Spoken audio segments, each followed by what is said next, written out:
here I am, out on the streets with my head in my hands. I've got no plans, only to see you again.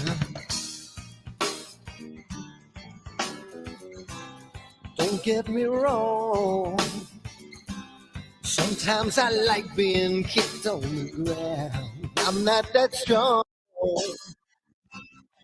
Then I come to my senses. Yeah!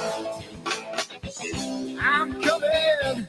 You can feel my power. And I feel what is real when she feels me. And I feel what is real when she feels me. And I feel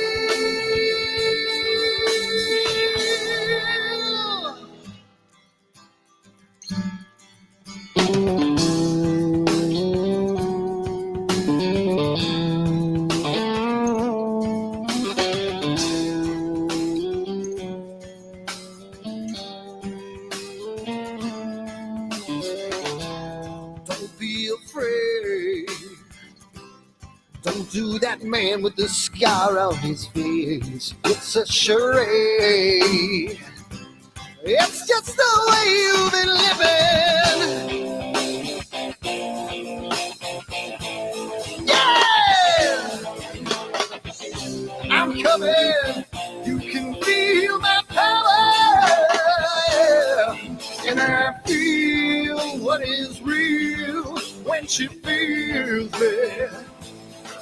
And I feel what is real when she feels me. Yeah.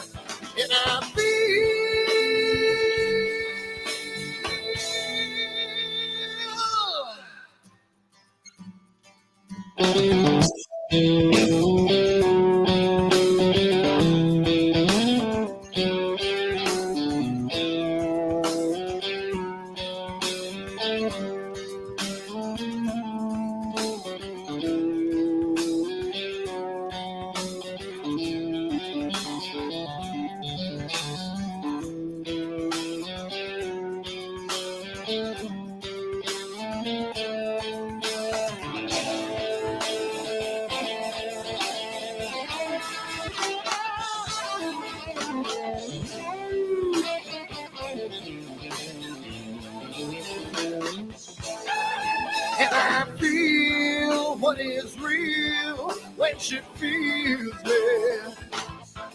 And I feel what is real when she feels me.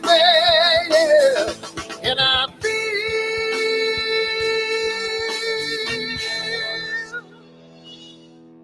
And I feel what is real when. And I feel what is real when she feels me. Yeah. And I feel.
Hi everyone, Dan here, and I just wanted to put a little snippet about AstroWorld and what we do because I want to start getting the word out because I think it's becoming more and more of a giant community, and I want to get the word out to some other people. So what we do at AstroWorld is we hold astrophotography chats on Wednesdays at 9 p.m. and Fridays at 8 p.m. Eastern Time. And we just talk astrophotography. Wednesday's more of a techie kind of advanced intermediate, and Fridays is more of a newbie kind of thing.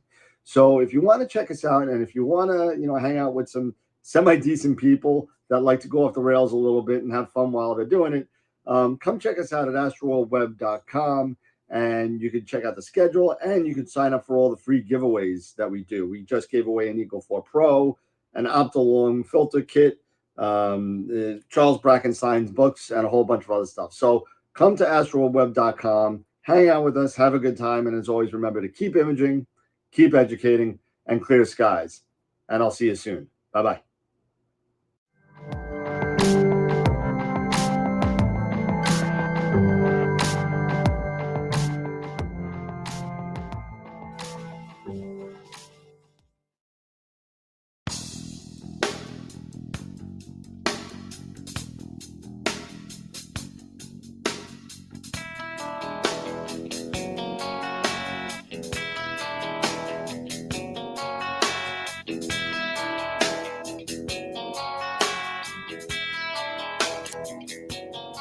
All right.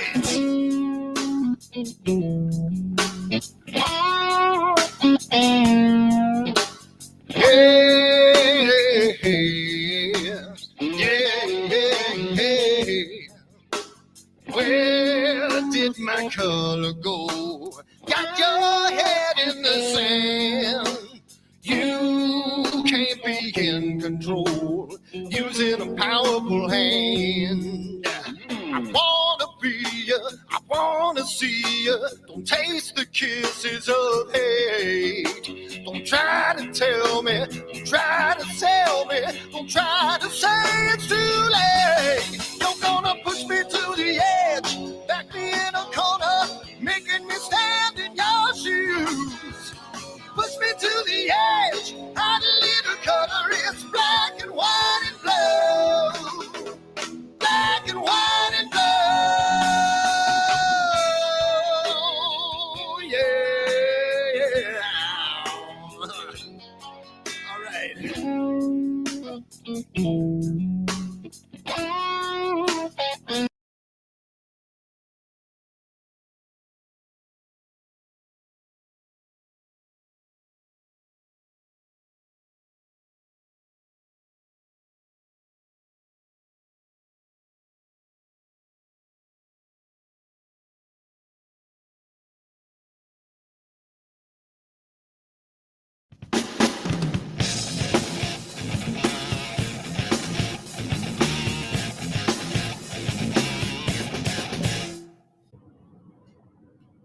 Yep, and it just went to me, so hold on a second here. I think we're good to go. And yes, I think we're good. All right. So first of all, let me apologize to everybody here. Number one, we had that big crash on Wednesday night. Not sure what happened. It looks like my platform streamer, not my directing program, my platform streamer, decided to take a dump pretty much and lose all of the associations to all the platforms. Every platform, with the exception of the YouTube channel, which blew out last night. It hasn't been on some of the platforms since August. So for those of you that were wondering why we can't hit 2,000 subscribers, well, there you go. So hopefully that's fixed now as of that got me figured out before episode 300, right? But no kidding. So it looks like I fixed all the associations. I got to do a couple other things with links that were not 100% fixed, but it'll all be fixed before I go on the cruise on Sunday because I won't have any time to do anything. Does it sound like I'm in a tunnel a little bit or no? No, it doesn't. No, not to me at least. Maybe it's just me. It could be just me. Let me know how the sound is, everybody. So there we go. And for you jokers out there, no, it wasn't my video card or okay, it had nothing to do with the video card. I'm looking for a thank you, Tom. I'm looking for a new restreamer So I'm looking to probably go to another program because ever since Mellon switched over to Streamlabs, which I hated OBS to begin with, I thought it was just clunky and horrible, and I don't understand. I understand why they only use it for gamers because that's all it's good for. And so that being said, look for some changes. And one thing I want you guys in the chat to do tonight, we're doing. You got to be a little bit with these. You got to help me out. So with Eric's presentation, we're trying a new program and trying to figure out how to make the resolution of the presentation be better so you can read and see and all that. Not to mention the fact that I'll be able to layer it in such a way where you'll be able to see the person that's presenting while they're presenting. And I think that has a lot to do with the actual effectiveness of the presentation, seeing the person and seeing how they look and the passion in the face. I think that has a lot to do with it. So that's another reason why I'm trying to do this. So let me know how it works. If it works, great. I want to know the opinion. I know we're probably going to have limited amount of people on tonight, probably less than 20 because of the situations. But let me know what's going on. I appreciate all the feedback to everybody for everybody. So please, if it sucks, let me know. So that being said, Eric, talk to me. I need some water. Yes, you do that. Get yourself a drink of water. Hey, everybody! Happy Friday! We made it to another week. We are going through. I believe we're basically imaging in narrowband right now. I believe we're still in the full moon situation. Let me just double check. It's been cloudy here in where I'm at, and so I haven't had a chance to do anything. No, it's actually waning. So we're at 62. So it's getting closer and closer back towards a new moon, and I'm looking forward to that myself. Hopefully, I'll have a chance to do some imaging tomorrow, and we'll see how that all goes. All right, Billy. Let me know what target you're going to be going after there, Billy, since you say you may try to get a chance to image tonight. So Tom, right there with you, man. Clouds, and more clouds. But hopefully tomorrow may be a little bit more positive, at least according to Astrophyric and Windy and a few other apps and weather apps that I use here. So yeah, Friday, which means that we're going to be announcing image of the week for November. I think Yep. I think it's gone now. Nope.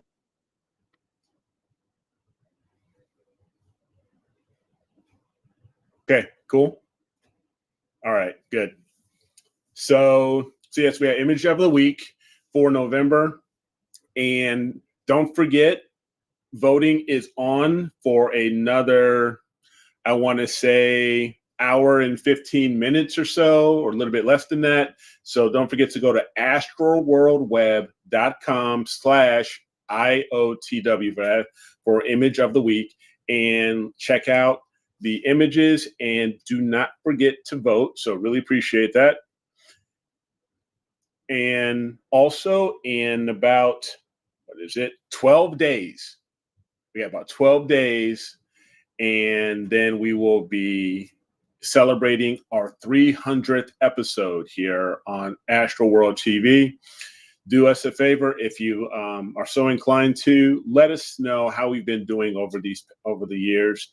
Let us know how we may have impacted you and over these Wednesdays and Fridays and stuff like that. So do us a favor, share a video with us. You can drop it into the Google shared folder at astroworldweb.com/E300 and take a few minutes to just set up a quick 1-minute video, 1 minute or less, and just let us know how things may have impacted you, in the show. And if there's ideas to improve the show, let us know those things too. And we've also, of course, we are going to be having our presentations like Dan was mentioning. On Fridays, we are going to be continuing our Constellation presentations. I will be doing Canis Major, and Dan, I believe, is doing Pavo, I believe. Yep. So, Yep. Pavo. Yep. I'm back. Yep. I had to go to old school headset.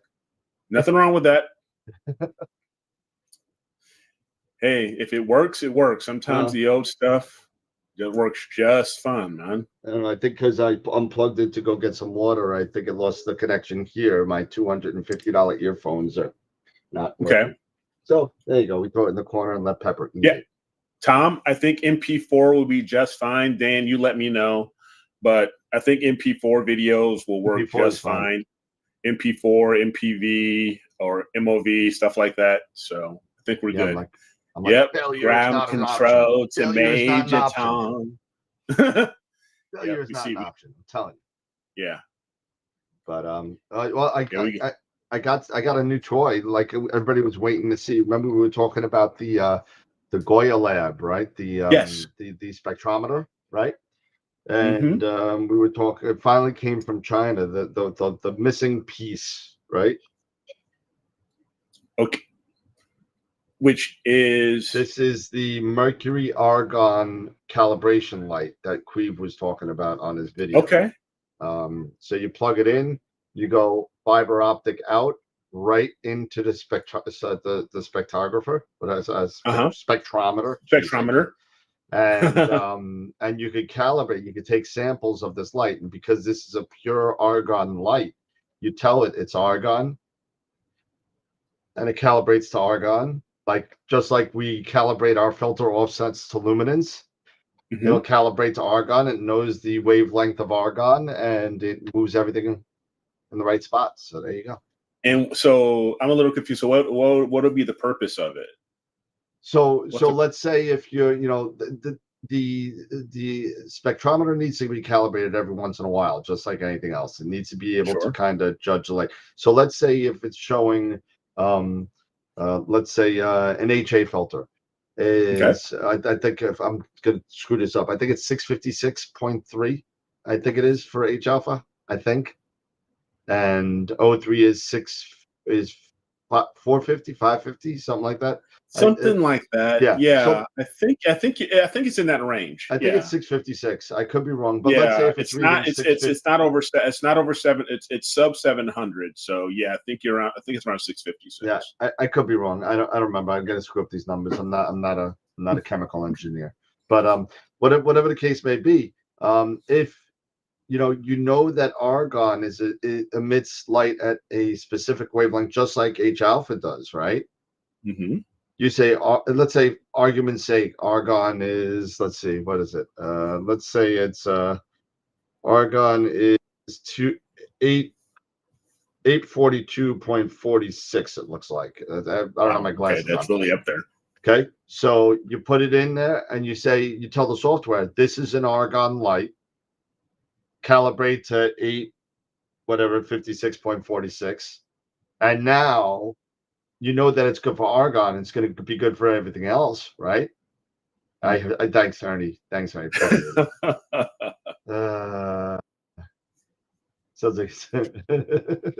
Sounds like he's doing a Foster Brooks impersonation. Spectrometer.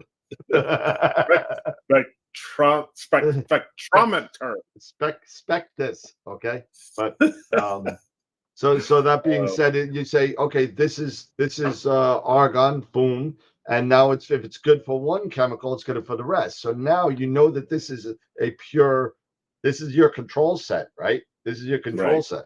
So you can now calibrate. Everything is good. So now you know if I put an H alpha filter in there, that's how you could sit there and say, okay, this filter is off, right, or on, so that's how that works. because you've calibrated it to that argon light. Correct. Gotcha. Okay. And that's the theory behind it. All right. Well, that's helpful though. That is going to be a helpful tool for you, using that. So definitely. And we should always try to calibrate whatever, equipment that we have that's necessary.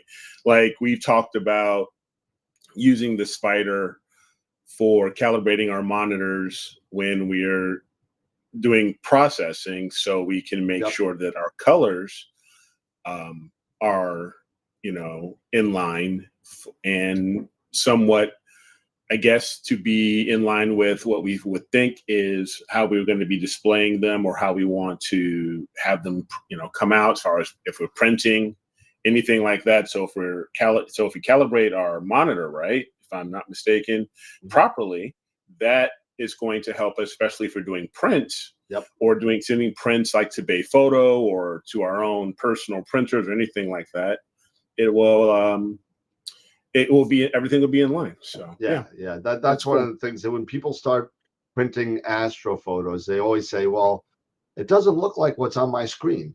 That's because either your screen sucks, you didn't calibrate it, or you're using a substandard. Don't think you're going to get like these NASA color with a $210 HP printer. It's not going to be very good.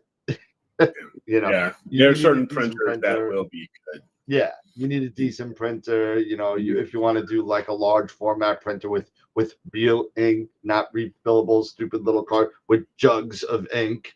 So that's what you kind of need. But the BenQ monitors are the best as far as I'm concerned.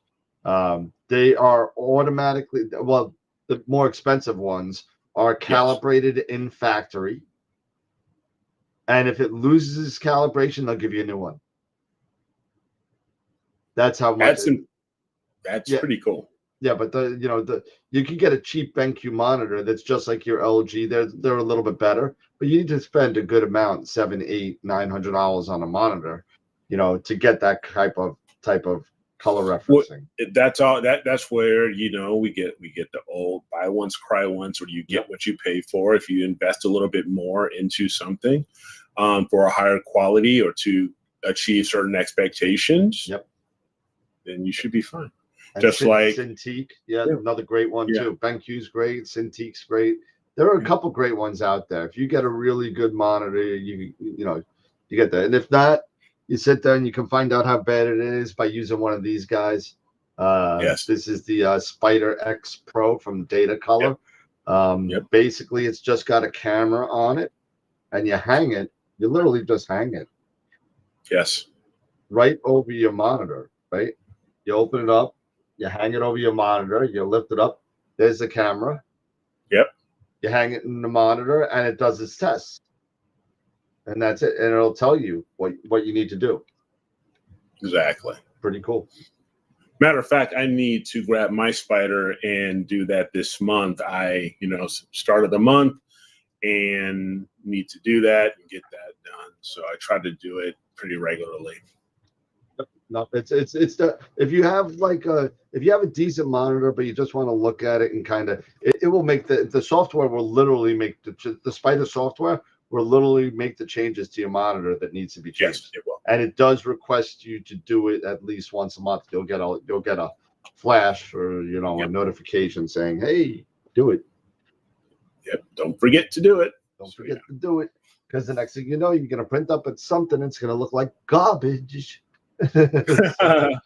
Tom, honestly, I tend to be that way too. I get a little lazy and forget to do it or skip it or what have you. But yeah, I shouldn't be talking anything. I haven't done it since my computer crashed. Like 2 months ago? I should have done it when the computer crashed because it probably lost everything. So now good thing I don't have any data to process because it would just stink. So, that means that we should talk a little bit about Astropalooza that's coming up also. We got absolutely. I know you were talking about E300, right? Yep. E300 is coming Less up than in 2 weeks. It's garbage. But 2 weeks. It'll be 2 weeks from Wednesday, right? Yes. Or a week from Wednesday. A week from Wednesday. Yeah, a week from this upcoming Wednesday. Yes. Yep, the 15th, 12 days from today. Like Eric said, I believe you said that before when I was running around looking for a headset. Yes, I did. but hey, it's going to be a lot of fun. Please, everybody, just go make a 30-second video. I'm going to be putting it out to some of my peeps that have been on the show. to make some videos as well. So please, it'd just be a cool thing to give some props to the people that watch too. It's not just blowing our egos up; it's for you guys, showing that you guys support us. So Yeah. that's that's what I'm saying. So we got on Astropalooza. Everybody is confirmed as of today. So Trevor, Dylan, Scott Roberts, Tom Bramwell, Astro Stace, Sean Nielsen, Masters of Pix Insight, Wayne Parker, Dr. Sass, and Charles Bracken. I think I got everybody. Yeah. But and speaking of devil, Tom Bramwell in the chat. Hey. Oh my God, I I'm am home when you are live. Hey, good to hear from you, Tom. One of the hardest working people of the past at least 2 years since he opened up his he's been hard working his whole life. Don't get me wrong, but I mean, let me tell you, he doubly worked hard to get this stuff taken care of over Prima Luce North America. So, congrats, Tom. You're my buddy, and trying to get ready for Nightfall. Yeah, Nightfall. Everybody, if you didn't see my video for Nightfall, if you go into Nightfall, go check out the table that Tom and Astrodoc are going to be at the Prima Luce. I believe it's a Prima Luce table. Go there. Tom will give you a code for a discount for Prima Luce stuff when you buy from AstroWorld telescopes. So nice little discount just for going to Nightfall and saying hi to Ron and Tom. Clark won't be there. Clark kicked Tom out. He said, you know what, I'll run the business. You go have fun. And you might have some product with them. Where is it? Is Paso Robles over in California, Tom? If you get into that in the chat, I think that's where it is. Nightfall is a star party in California. So I'm trying to find out where exactly it is. But I need to sell my Gen 1 Prima Luce controller. Well, I'll buy it for $50. Anza Borrego. There you go. Left coast. Yep. West side. But Anza Borrego. Yeah. Sorry, my bad. So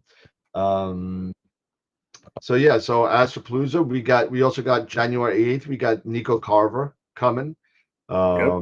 And I just want to say thank you to all the sponsors that sponsored us throughout the year. Prima Luce Lab being one, Woodland Hills, Camera Concepts, Optolong, and obviously, our parent company, I guess, AstroWorld Telescope. So that being said, we're gonna go on and we're gonna forego. And thank you for all the member sponsors as well. You guys are great, and I'm gonna put I guess somebody asked for a kind of what do you call it? Not a trial, but a example video for the E300 stuff. So I kind of threw something together, but I don't know if I want to put it up there. I kind of want to put it up there for the show now. So I think I'm gonna make another one real quick and just say, I'll put a disclaimer on it saying, no, I am not this conceited, but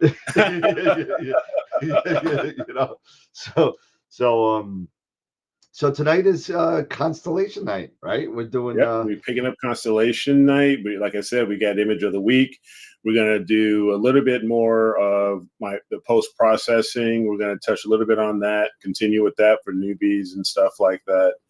And if I'm not mistaken, and Tom, correct me if I'm wrong, they have their new telescopes, their radio telescopes. Oh yeah. That and Tom, just let me know.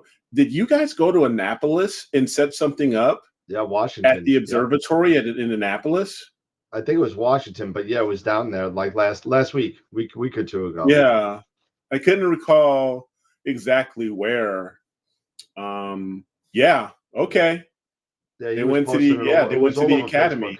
Yeah, so they went to the So I'm kind of jealous there because I haven't had a chance to get to Annapolis yet, but I will. But Yeah, they went to the Naval Academy, and me, go Navy, and set up one of the radio telescopes there. So that was pretty darn cool. So congratulations on that. Yeah, well, if you ever go to Annapolis, I'll meet you there because it's only 5 hours away. So I mean, There you go. let me know.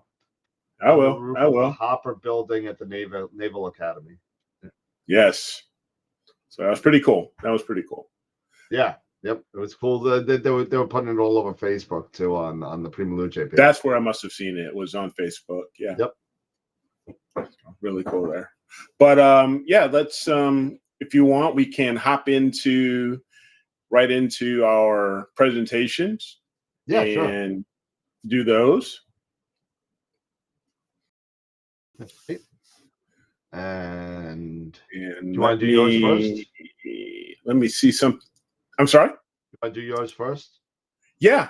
We can test this then whole we can test this thing. clicker out and all that stuff. And well, actually, it's not going to be different. It's not. The resolution should be a lot better on the presentation. So again, let me know if it works out for everybody. And it's something that we're trying here to kind of figure it out. Figure out Astropalooza because we got a lot of presentations, and I want people to see the people, not just see the presentation. But anyway, yeah. So tell me when you're ready. Yep, just a sec here. And where is that guy? Cool. I think I'm good. So I just go to YouTube. So I just do this straight off of YouTube, right? Yeah, and I'm to this right through YouTube. And I loaded it up right now, so it should be on the YouTube. There we go. Page. That's pretty cool. All right. So far, so good. Is there any way we can zoom out a little bit? Because it looks like it's cropped quite a bit. I don't know if that's even possible. And if not, just let me know. There we go. How's that? Cool. No, that's great. All right, and you're on. So yeah. So Ernie, he introduced me. I don't know if the entire program is it Internet Clicker or is it something else that you're utilizing? Well, the only thing that you're using is a program called Internet Clicker. Right.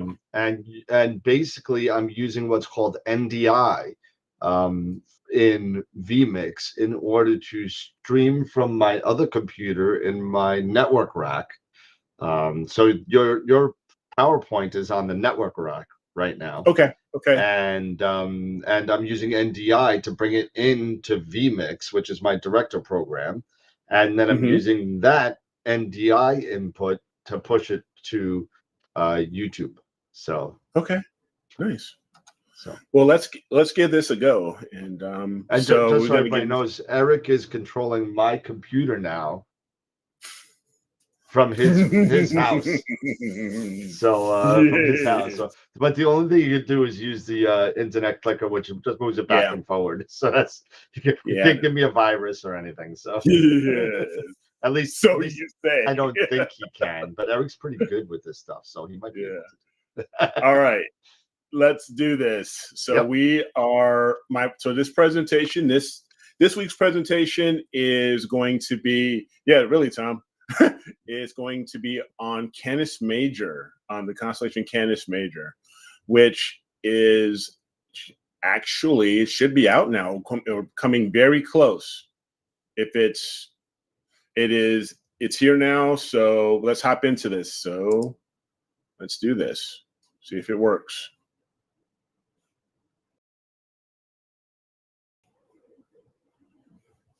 And did you click it? I did click it. Let's see here.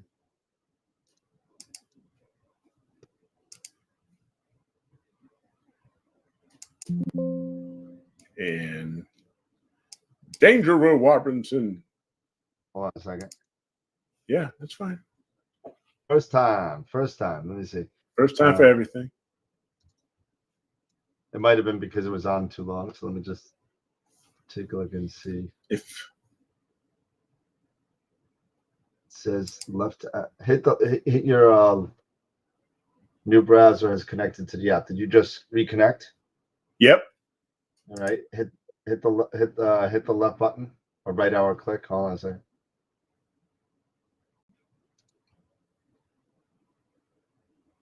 Try it again. Yeah. There you go.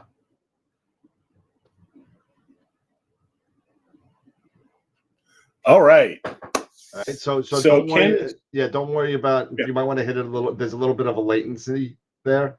Yep. From if you look at it if you bring the vMix page in, you'll see it now on the vMix page. Gotcha. Right, because it's live now. So you'll see it on the vMix page. So you can use the vMix page now as just to look at. You don't have to look at the YouTube page anymore because it's Gotcha. live. Gotcha. Okay. And then Cool. there'll be no latency. So there you go. Nice, man. Tell me how it works on your side too, because I will. So Canis Major is the constellation that I will be doing tonight. And Canis Major, or also known in Latin as, is translated, it's a Latin for the great dog. It is mostly it's a southern sky constellation that sits not far behind Orion. And the dog, it looks to be, is chasing, a rabbit or a hare, which is also represented by the constellation Lepus. And it was one of the original 48 constellations that was cataloged in the Amalgamus by Ptolemy in the 2nd century, I believe in Alexandria. Yep. And it is the 43rd largest constellation in our sky, occupying 380 degrees. Sorry, that's funny because Pavo is the 44th. See, there you go. All right. There you go. Sorry. So no, you're good. So it occupies 380 square degrees, and it's located in the 2nd quadrant of the southern hemisphere. And it can be seen from latitudes between as high as 60 degrees north to 90 degrees south. And as I was saying earlier, it belongs to the Orion constellation family, which includes Canis Minor, Monoceros, Lepus, and of course Orion. And its name, the stars that when you have formal, stars, or you have stars that are going to be named or anything like that, the genitive star names this one is Canis Majoris, and its abbreviation is capital C, lowercase ma. Now, with Canis Major, it is, of course, the home of the brightest star in our night sky, which is Sirius. Its genitive name, of course, is Alpha Canis Major, and Sirius is also known as the dog star with a magnitude of negative 1.42. The constellation has actually 10 named stars, with 7 stars also having planets or exoplanets. And there's only one Messier object, M41, but there are also no meteor showers associated with Canis Major. So that was good. That was pretty quick. So when we talk about a little bit about the mythology and everything, the story of Canis Major is actually associated with the story of Laelaps, the fastest dog in the world. And about the story about Laelaps is that the dog was a gift by Zeus to Europa, which bore him 3 boys and was put on the island of Crete, I believe, to help protect, to help her to help keep her protected from Hera, and the wrath of Hera and stuff like that. But anyway, Laelaps was renowned for his incredible speed. It made him, almost unstoppable. And they would say that Laelaps would always capture what he was going after or chasing after. Now, Europa eventually gave the dog to King Minos, who became the king of Crete. And Minos was also her son, as well as the son of Zeus. Then over time, Laelaps was passed on also from Minos to Procris, she received the dog as a gesture of thanks when she cured King Minos of a curse that he that he ended up being cursed or something like that, and she helped take away the curse. So she was given the dog, and she took the dog back to her home, and she had the dog with her husband, Cephalus. Sorry. Sometimes that sounds a lot worse. That name can sound a lot worse than. I'm not even going to go there. When I say Cephalus, everybody else might think something else. So we're going to keep it PG or even G. So during this time, after Procris and Cephalus got Laelaps, the city of Thebes was being ravaged by the Tumesian fox. And the Tumesian fox, they say, was released by Dionysus for crimes that were committed against him by the people of the city of Thebes. So the Tumesian fox was this large fox that was also believed impossible to capture. So in a crazy twist of fate, Cephalus was called to bring Laelaps to catch this fox. And this initiated, this crazy never-ending chase, because you have the fox that can never be caught being chased by the dog, the fastest dog in the world that always catches its prey or what it's hunting after. So you can see how this would never end. So what ended up happening was that Zeus, looking down from Mount Olympus, saw this chase ongoing between the fox and the dog, never ending, and Thebes was being basically destroyed in the process. So he decided, as soon as these two animals cleared the city during their chase, he turned them into stone to end the chase, because he felt this chase was never going to end. And what he ended up doing was, after he turned them to stone, he sent them up into the sky as constellations, as Canis Major for Laelaps and Canis Minor for the Tumesian fox, so they can continue their chase and all that stuff, throughout the ages and throughout time. Okay, so there's the mythology behind it. And now, my little Canis Major, we're gonna have some. We're gonna show you guys the some deep sky objects. And so, first deep sky object that you can find in Canis Major is the colliding galaxies, NGC 2207 and IC 2163. And this image was actually, this is a Hubble Space Telescope image from NASA. But so this is pretty cool. You can still actually, with our own telescopes, you can capture this. If you have a high focal length telescope, you can also be able to capture the colliding galaxies.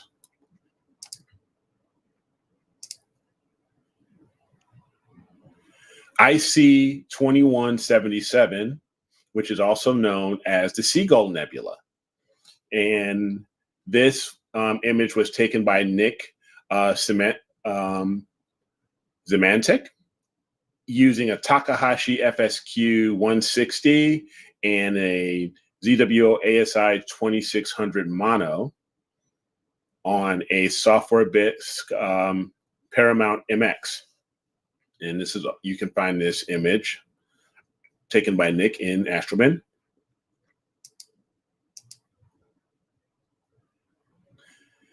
The Messier object that I mentioned, Messier 41, which is also known as the Little Beehive Cluster. This image was taken by Mauricio Souza, and he took this image. This actually was awarded Image of the Day within AstroBin. And he took this image using a self-built 150 millimeter Newtonian at f4. And he also captured it with the ZWO ASI 294 mono on an Orion Atlas EQG. So again, like I talked about before in some other presentations, sometimes you don't need to have the most expensive types of equipment to end up getting a good image.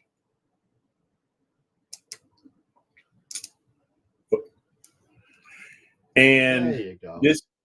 This is mine. This is my image of Thor's helmet, NGC 2359. I took this image with my now former refractor, my Zenith Star 126, and used the ASI 294 mono on my CEM60. And this was done in the HOO palette. Let me see here.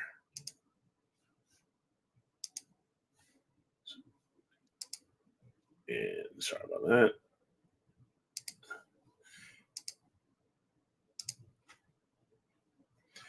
And now we have Sharpless 308, the Dolphin Nebula.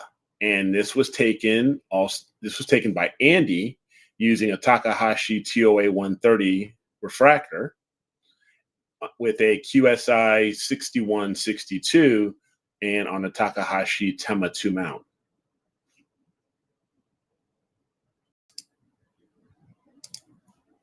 And let me see something here. So next we have, this is the obscure, I would say. This is the last image of my presentation. This is a more obscure or unique area. This is at the tail of the dog, the tail of Canis Major. And this is an HA region, also taken by Andy of the previous picture. And this is, you see the bright star is the star Aldra, which is at the tail of Canis Major, and the open cluster Calendar 140. And he took this one with the same Takahashi TOA 130 and the QSI 6162 with on a SEM 70G. So I really like this one. You know, this one was, like I said, the one off the beaten path that really doesn't have any NGC designations or anything like that. But I thought it was a very, very nice image. Nice. Yeah. And that is it for Canis Major. So thank you guys very much. Yeah, well, I've been running a poll the whole time, so yeah. And looks like video is much better. I can read the small print with my crappy glasses, and nice. 7 votes, 100% better. So that's good. So there you go. So that's awesome. So it really worked. I thought it was nice, and it was rather quick. It was really quick as far as, you know, clicking through the presentation. So that was pretty good. Yep, I got to figure out also why I'm not getting the Facebook posts on VMix Social. It looks like it's only connected to camera concepts for some reason. I gotta figure that out. But I'll figure that out. But I'm getting all the Facebook and I'm getting Twitch again. Twitch is back online. So there you go. so Awesome. to our 30 Twitch viewers, thank you so much. Or so. Let me get this up really quick. And where the hell is the view? The view. Cancel view. There we go. Yeah, somebody was throwing out quotes of Rush quotes out there, and I switched over, and I just said, "Oh my!" And it's funny because I left for 1 second. And he asked what song, and I knew what song it was. It just I didn't see the question, but sorry, missed it. But let me just see if this works. If I could do this, does this? Did that send? I don't think that's sent though. Send.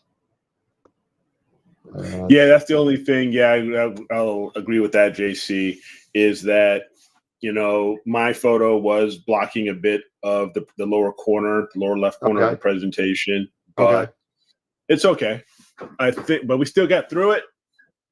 But yeah, that was the only thing I can say is, blocking. There we go. That All right, so area. now that works again. Yeah. Comments are coming But across. no, like I said, there's some pretty cool targets within Canis Major that I still need to go after, such as 308, the Dolphin Nebula for sure, as well as I want to go and take a look and see if I can get off of that last image, towards the tail end of the Constellation. I'm surprised that that seemed like a really nice HA region, and I'm surprised that it hasn't been necessarily cataloged. But maybe it has, or maybe it hasn't been. But I thought it was I thought the picture itself, the image itself, was very nice. Thanks, guys, appreciate it. But nice. But yeah, hopefully, when we're doing these presentations, and if you're in the areas and if these constellations are in your area, for you to be able to image them during the, when you have the opportunity, go for it. So nice, awesome, yeah, great job, man. Thanks, bro. As usual, I love your mythology background and stuff like that. It's always, it's so much information. It's really cool. So, thanks. I like I said, I love Greek mythology. It's one of my favorite subjects. So I have a lot of fun with that one. Yeah, me too. I wish I did more of it. I read a bunch of books about it, but D&D helps. So yeah, for sure, that helps. Yep. But all right, so I got everybody. Don't forget. So we only got like 15 people watching. Everything was screwed up. I know. So, but we're still here. We're still here. And do us a huge favor. If you appreciate what we're doing here, we would appreciate a like. If you're on Facebook, a like, and give us a thumbs up, and share to public and YouTube. Share the link out, as well as give us a thumbs up there on YouTube. So we would greatly appreciate that. Absolutely. And this isn't going away. Go away. There you go. Yeah. So don't forget, we got about 32 minutes left to the picture of the week winner. And this is, if I think I'm correct, it's the first one for the last month of the calendar. And for those of you that have not sent me your high resolution photographs that are image of the month winners, get it in, please. Get it in so I could get this calendar. I did all the dates. Please send me the dates also, and also send me your email, because remember, the Astropalooza shirt, Astropalooza 2 tour shirt, is on for sale, and all the proceeds for that shirt go to a registered AstroWorld club. So if you have a club and you want a club to get a little mini check, and you want, tell your club members to buy them too, because the more people that buy the shirts, the bigger the check that goes out to a club. So, and send your club to me at Dan at AstroWorld Web or AstroWorld Telescopes, whichever one you want to do, .com, and let me know. Let me know your club's name, or throw it in the chat right now. I'll put it right in. I'll write in there, because we only have one club on the chat on the wheel right now. Well, it's a club or a gang. I don't know. It depends on which Astro club you're in. Some Astro clubs are pretty. They can get pretty tough and rough and tumble. It could be pretty bad. So Wild Hogs, the Wild Hogs Astronomy Club. Some clubs are nicer than others. Sons of Astronomy. Yeah, right. But yeah. So go vote for your picture of the month, week, whatever, and well, when are we doing picture of the month on episode? I'm actually going to set it up tonight before bed. I'll get everything set, so voting will be able to start probably tomorrow. I think maybe I'll just be able to turn it on tomorrow morning and get it going. Oh, cool. So then how about we plan to do the October picture in a month for episode 300? Why don't we do it then? We can. We certainly can. We normally do it on Fridays, but that's let me take a look here. 12 days to vote if we get it up. If not, we can. But no, yeah, it's usually the third Friday of the month, but we can possibly move it up to the third Wednesday. We just move it up to Wednesday. It's the same week, so yeah. Yeah, why not? Let's do it. So everybody get your votes in. Eric will get it up over the weekend, and yeah, he's been smoking it, Tom. He's been smoking it. Appreciate it, Tom. Thanks, man. Thank you. Appreciate it. Nice, doing what I can. Nice to give things away and let people do stuff. It's nice. That's one less thing that Dan has to deal with. I know. Yeah, I'm telling you. And the Astropalooza website is live right now, so you could go and see who's going to be there, what time they're going to be on, all that kind of stuff is there. So there'll be some more updates tomorrow, because I'm not going to have time to do it on Sunday because I'm going on a boat. So see ya. Maybe I'll chime in. Maybe I could get in on VMix Go from the boat. That'd be cool for the show. If you do a show on Wednesday or Friday. Say that again. I said if you do a show Wednesday or Friday. I mean, maybe. Yeah, I could chime in. Never know. Maybe on the phone. Maybe we'll catch. Yeah, you can catch me on, so you can hop in. Like, hello from the Caribbean. What's up? What's up, losers? You'd be like, yes, I'm nice and warm. You guys are freezing. Hey, Chris, make them. The upload place for the IOTM calendar is in the critique in the Astropod submissions folder.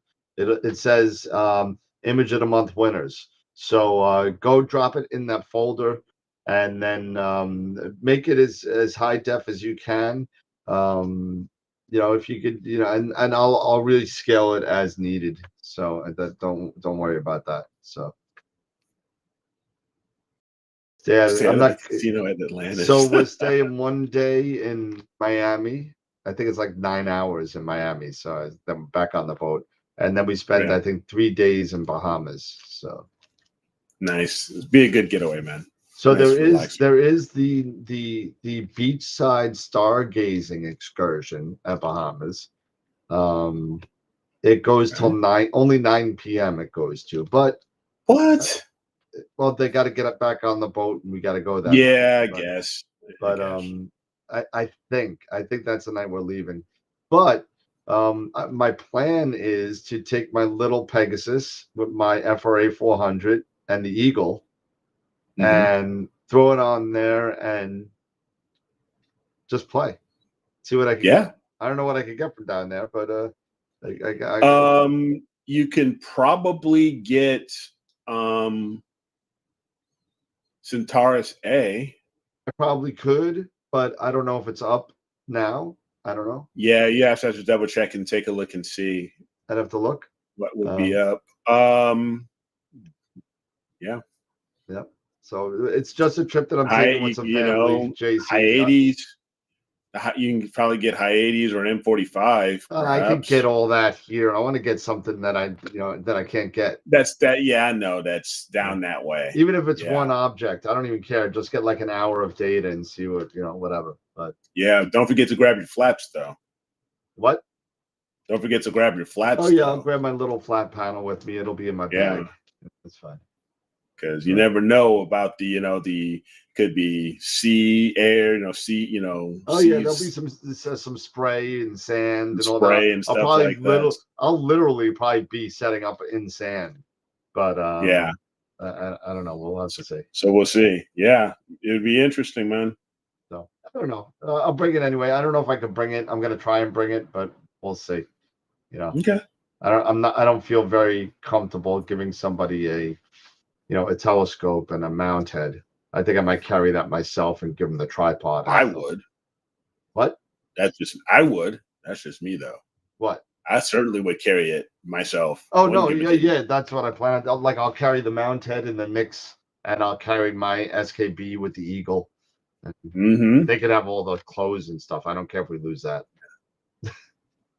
Yeah, no, Tom, that would be pretty cool too if you using a C-Star. Yeah, you know what? I just got ZWO under my wing, so it's going to be a couple of months before I even see a C-Star. But I can take orders for him if you want one.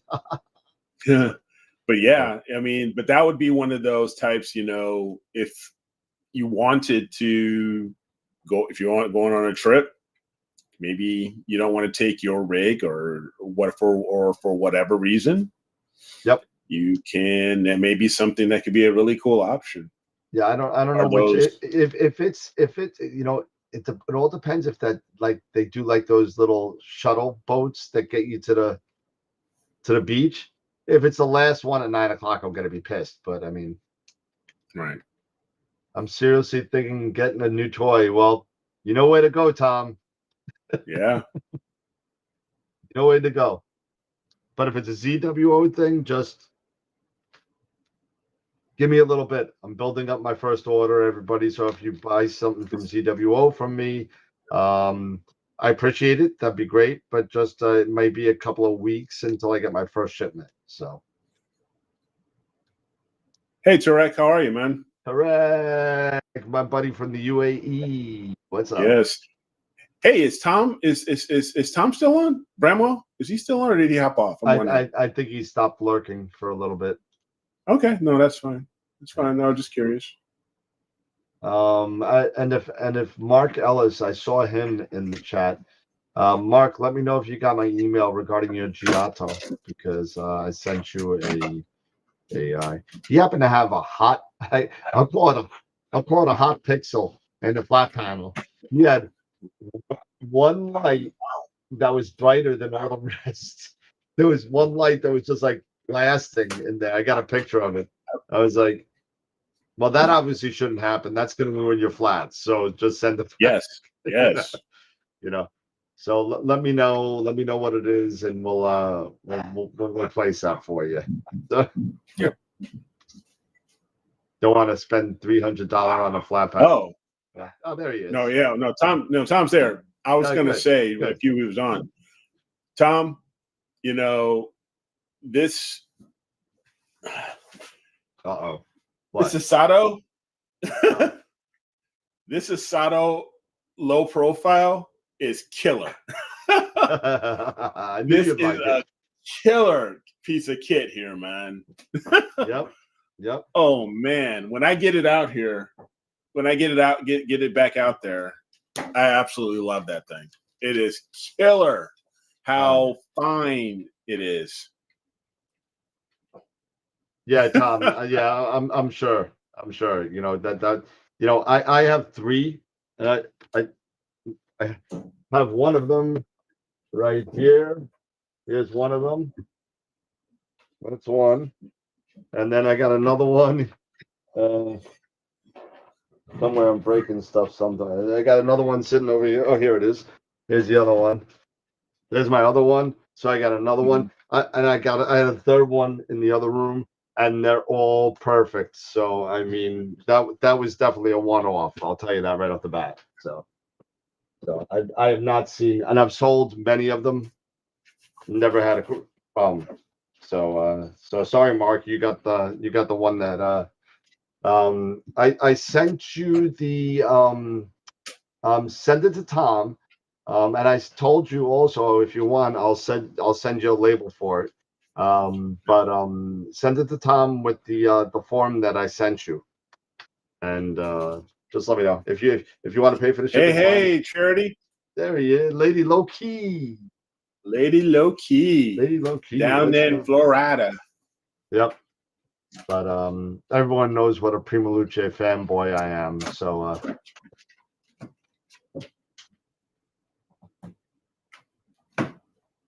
yeah, it's so fucking good. It is good. It is so fucking good. Yep. It is absolutely. Awesome. I've had 3 Asados and 2 Arcos. Mm-hmm. They've all been great. Yeah. So yeah, we have your presentation, don't we? Oh shoot, I totally forgot about that. Yes, we totally 9:10. Yes, see, I do. I got Eric's got to keep me. You know, I'm checked out. Every once in a while, I'm checked out. I'm on vacation. I'm sorry. You're already on vacation. I'm on vacation. I'm on vacation. This is not my locker. I love that. Love that movie. So yeah, we got yours. Yep. To do, and then like I said, we'll touch on my processing, how my processing is coming. And then we got picture of the month. Yeah, we got picture of the month in 20 minutes. Picture of the 20 minutes. Let me just get rid of this. Delete that. Let me just add a picture in here real quick. I just screwed this up.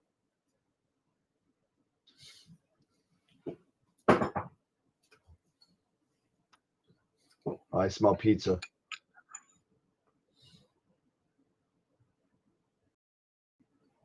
Insert picture.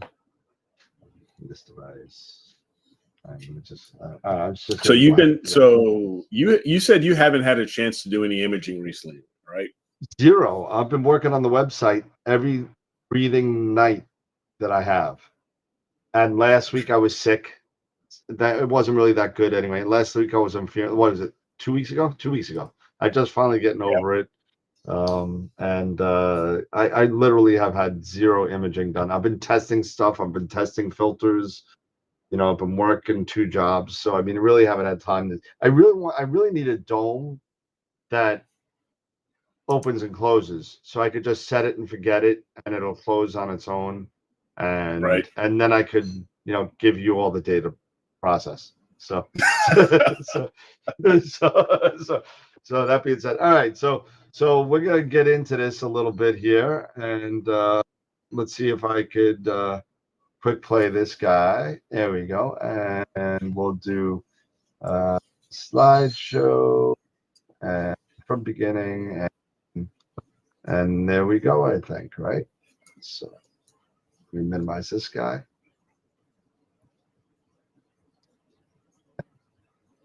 All right, that's fine. I'm going to be on the right side anyway. So tonight we're going to be talking about our southern constellation, because we're doing one southern, one northern, so we don't alienate the other half of the world that we want to watch us.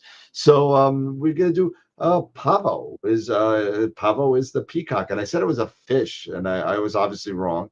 It's a peacock, and it's quite interesting about how it came to being. So okay, and then some Pavo stats, right? Well, like I said, it's Latin for peacock. The brightest star is Peacock. It's the apparent magnitude of 1.94 plus 1.94. Like I said during Eric's presentation, it's 1 one smaller than at 44th Canis Major. size. Yeah, one smaller than the Canis Major.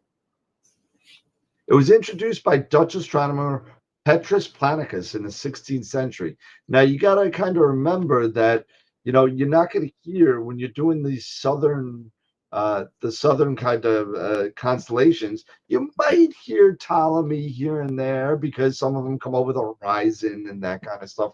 But a lot of these southern constellations were seen first by people that really none of us really paid attention to, being in the northern hemisphere, but we're going to learn about him. So I think I'm going to do a little bit about, because Petrus Planicus did quite a lot. He did. He did quite a lot. So I think maybe when I come back after episode 300, I want to do a presentation of southern hemisphere astronomers and what they did to forward the other half of the world into the astronomy. So I think that would be kind of cool. It first appeared in Uranometria by Johann Bayer. Everyone knows the Uranometria. It's one of the foremost maps and catalogs of all the stars. And in 1603 was where this constellation appeared first. So 1600. It's got no Messier objects. However, I'll tell you this. I don't expect to be any Messier objects in there. No, Charles Messier wasn't hanging out in Brazil trying to do these things. So that being said, I don't expect any Messier, but there is a plethora of stuff to see in Pavo, and the 4 things that I put in there is nothing. There is a crap ton of galaxies in there. It's amazing. It's like Ursa Major. It's like Ursa Major of the South. That's how many galaxies there are. There are 5 known exoplanet systems in Pavo, and 1 meteor shower. I'm not sure which one was. I forgot which one was. No, that's the wrong one. So I left this in here.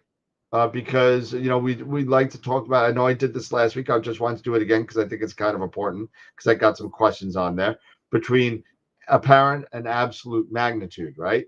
So apparent magnitude is literally like, all right, well, what does it look like when a person is standing on the Earth? And that's what apparent magnitude is. So that's what from your point of view, how bright does it look? And the more negative it is, the brighter the star is, right? So the more positive it is, the dimmer it is, right? So that's how apparent magnitude is. Now, absolute magnitude, it kind of puts everything together at a certain distance and judges the luminosity. Math and stuff like that I'm not going to get into, but they take all the luminosity and they make it all equidistant.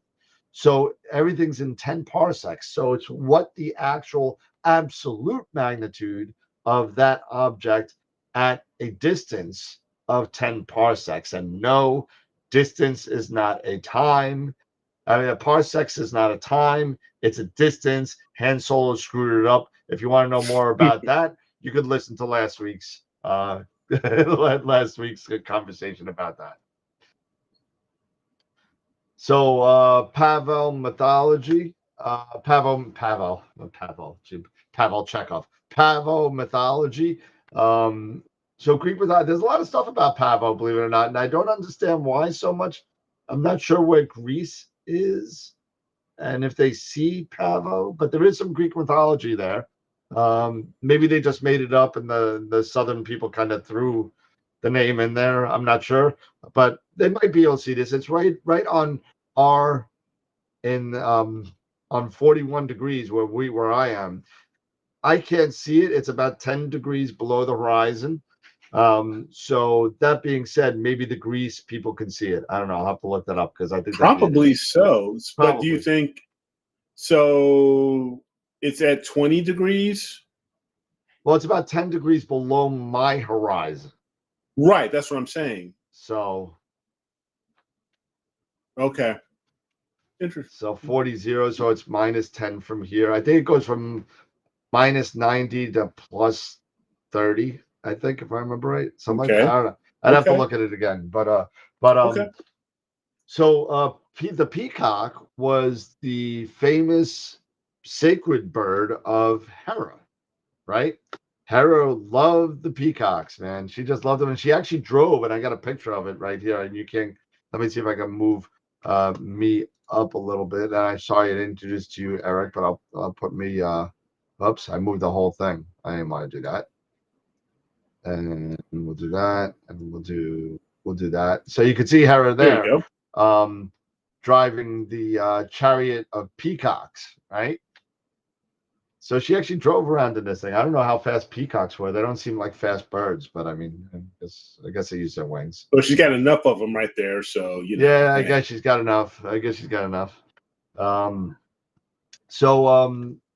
we get back at it. So the story of the peacock's eyes, right? So let's get back to this. So it's quite interesting on that because take a look at this. So Zeus fell in love with Io, and Io was a nymph, right? And he loved her, and he was hooking up with her and whatever.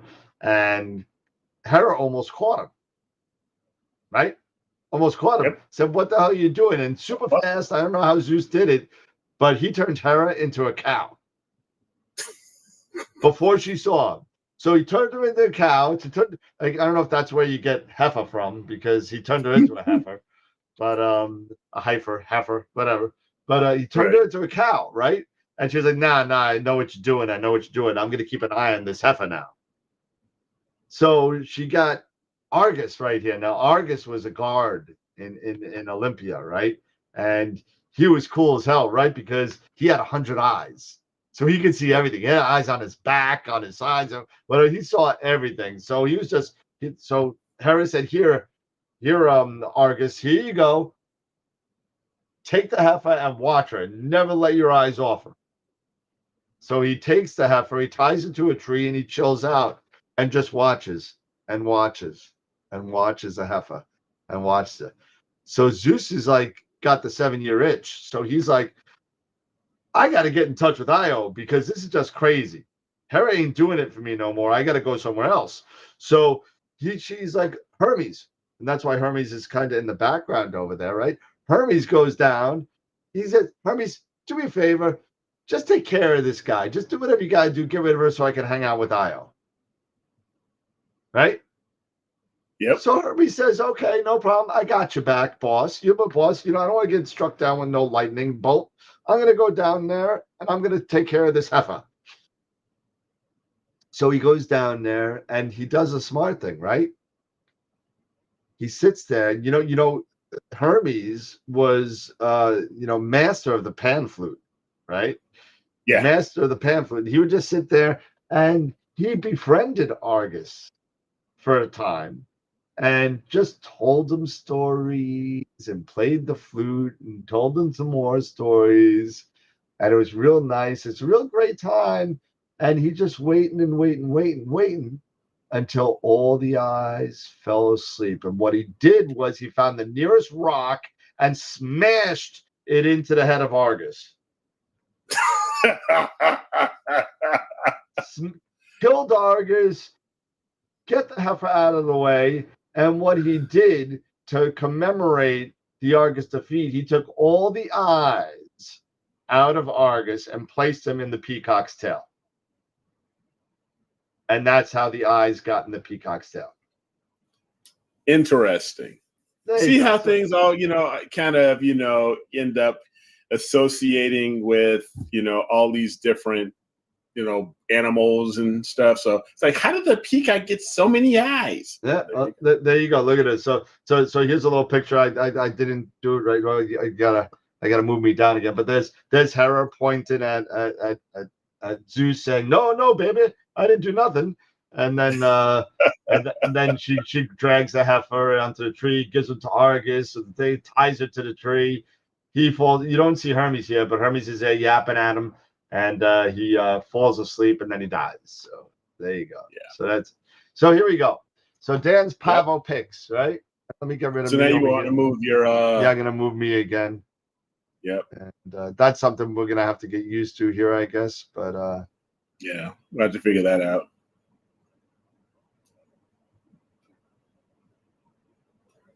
why is this? It's display 2. Sorry, my bad. Oh, Mana. now. Why? And I'll put myself. You know, I'll just delete myself because nobody wants to see my ugly face anyway. So I'll just delete myself. There you go. So there you go. So Dan's Pavo pick number 1, right? Yep.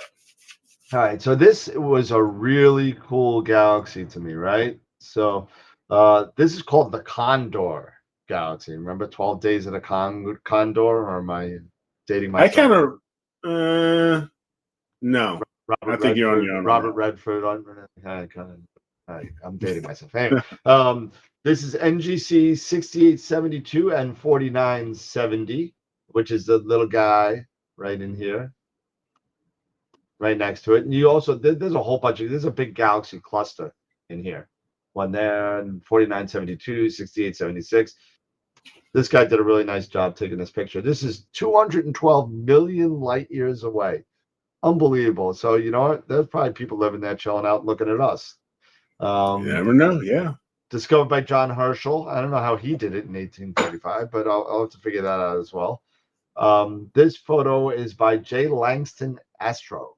So thank you to J. Langston. He took this with the ASI 1600 with astronomic filters with a Vixen. Nice little Vixen scope. VMC 260. Okay. 19 and a half hours on this. So that's some data. That's some work. I mean, you got to collect a lot of light if you're talking, you know, a target that's from Australia. That's over 200 million light years away. Yep.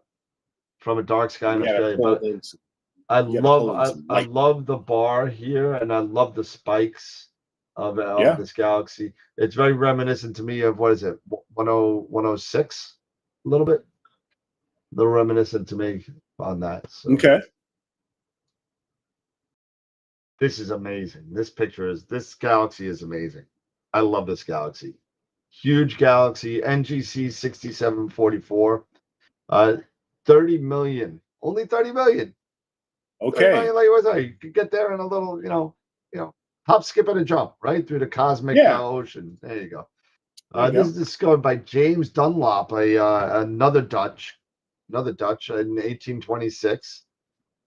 This photo, I'm not making fun of him or nothing, but the name's kind of odd. Fernando Yang. I guess he got some Spanish in him somewhere. But this was taken with a Chile scope, an RC1000. That is a 1 meter telescope. And I looked up the price. I looked up the price of that. Yeah. And for the low price of $622,000, you could have that. Oh, that's it. So I wanted to put it with another. This is what it kind of looks like.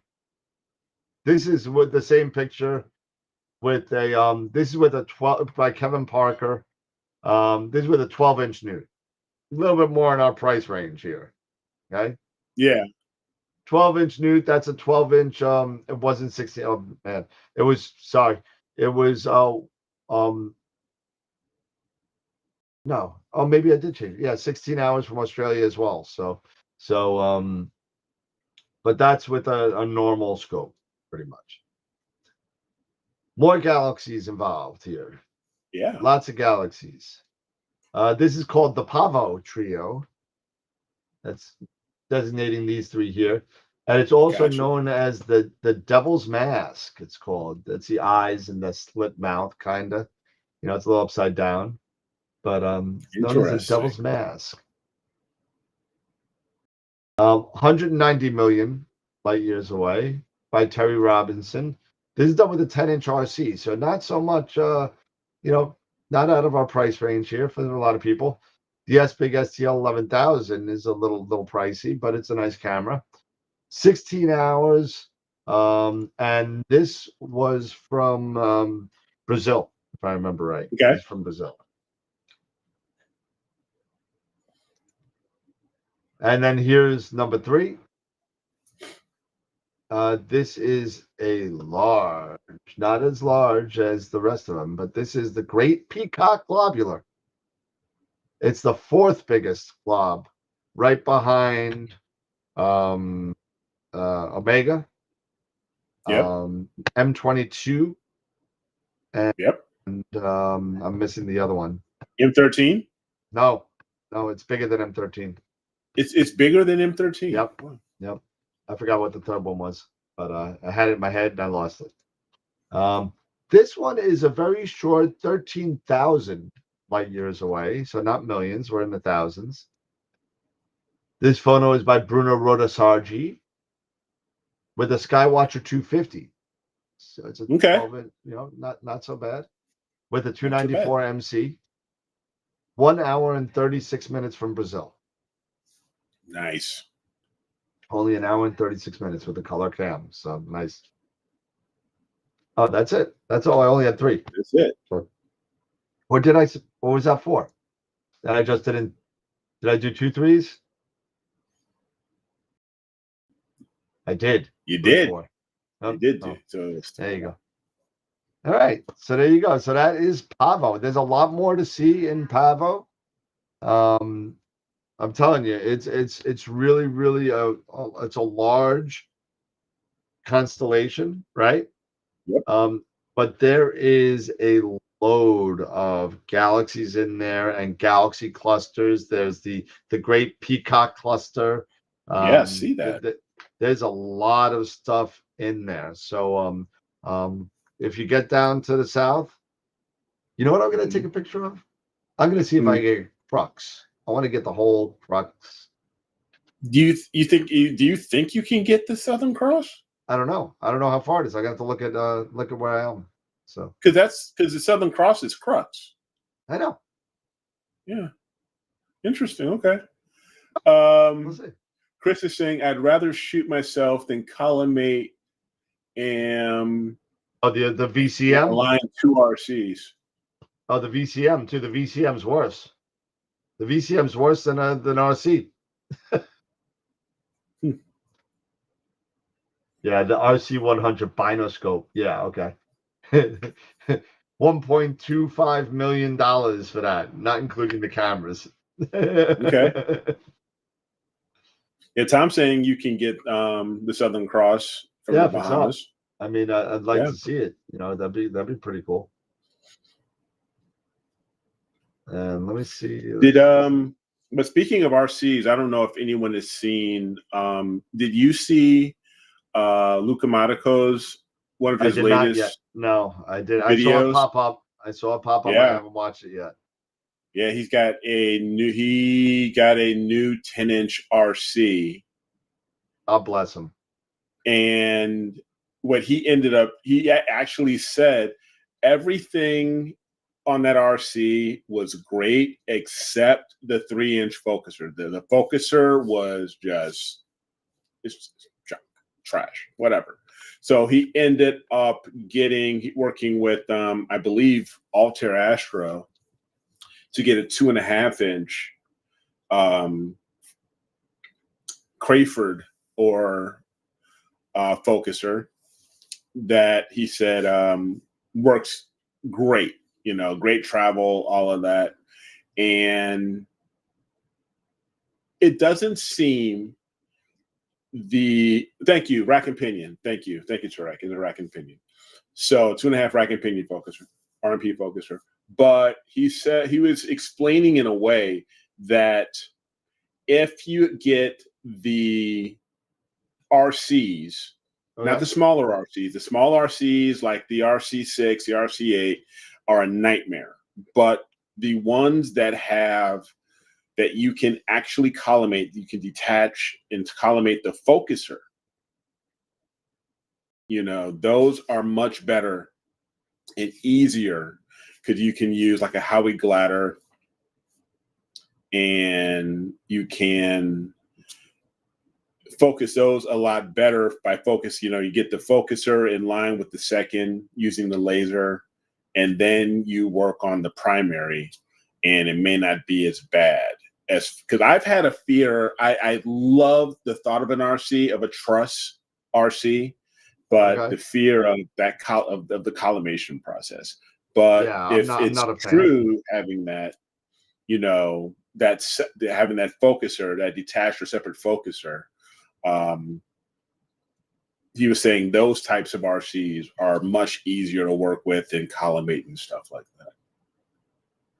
Let's see, 16, 17.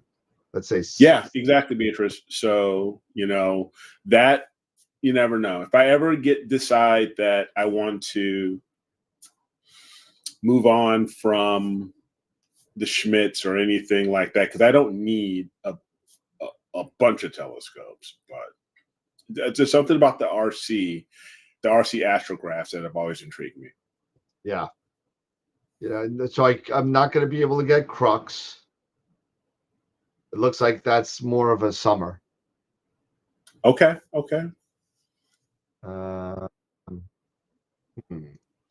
Omega. Okay, so right. So the truss design is easier to collimate. The mirror is decoupled. Yeah, thank you. So Can't get Omega either. Man, what okay. can I get? Somebody give me examples of what to get. I'm sure you'll find something. Yeah, I'll find something. Give me examples to get from the Bahamas that I can't get up here, because I don't know. Yeah. I'm sure you'll be able to, because you can't see anything from nothing's pulling up from Stellarium or anything like that. I'm looking at it now to kind of see what's Leo Minor versus Major. Let's see. Yeah, I agree with you there, Beatrice. The images taken with RCs are very, very nice. And Ryan's going to be upside down though, so that's just going to be interesting. Yep, Orion will be upside down.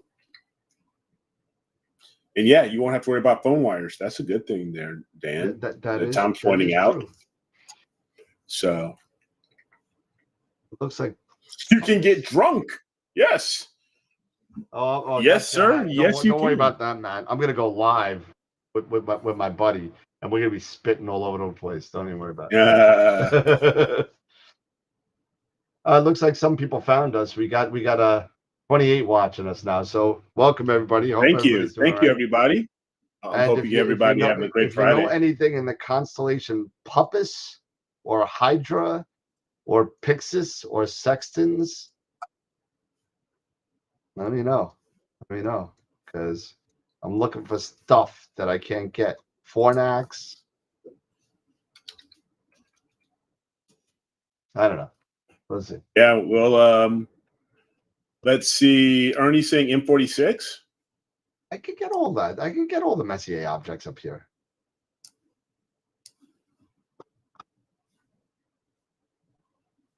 M46. Yeah, that's all the way in. Yeah, that's all, yeah. I could get that. I could get that from my front yard. I don't need that.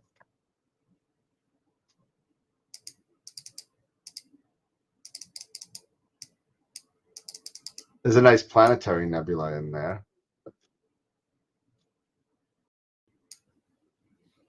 I don't know. Well, why don't we go and look at picture of the week? I think. Okay. Yeah. So it's 9:38. Okay. Let's do that then. So let me get that up here.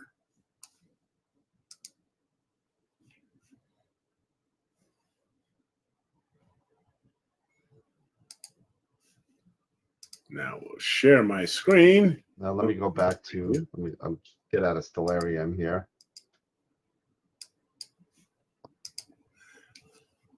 So let's do a recap here before we make our announcement. So last week, we had Norm winning Image of the Week. with the Ring of Fire. So again, that was a great image of the annular eclipse.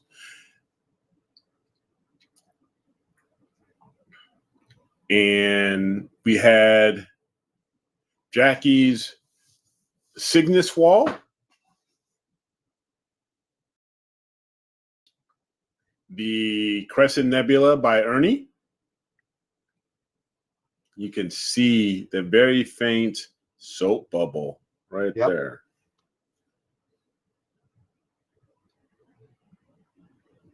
The Flaming Star and the Tadpole Nebulas by Josh.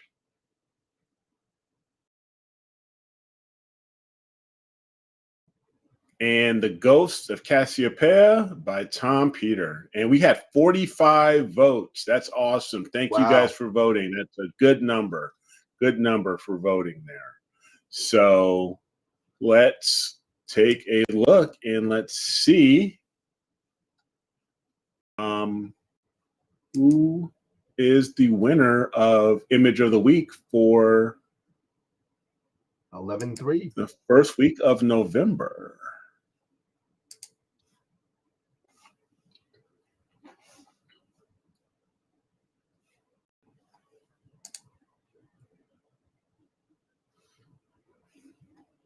$47 votes, and the results are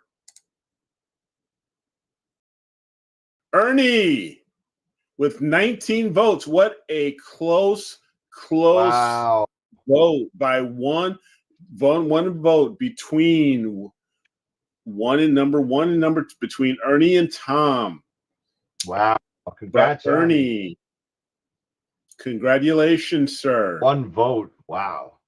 By one vote. Holy cow. Wow. Thank you. Thanks to everyone who took the time out to vote. Really appreciate that. I think that's his first one in a while. I think. Nice job, Ernie.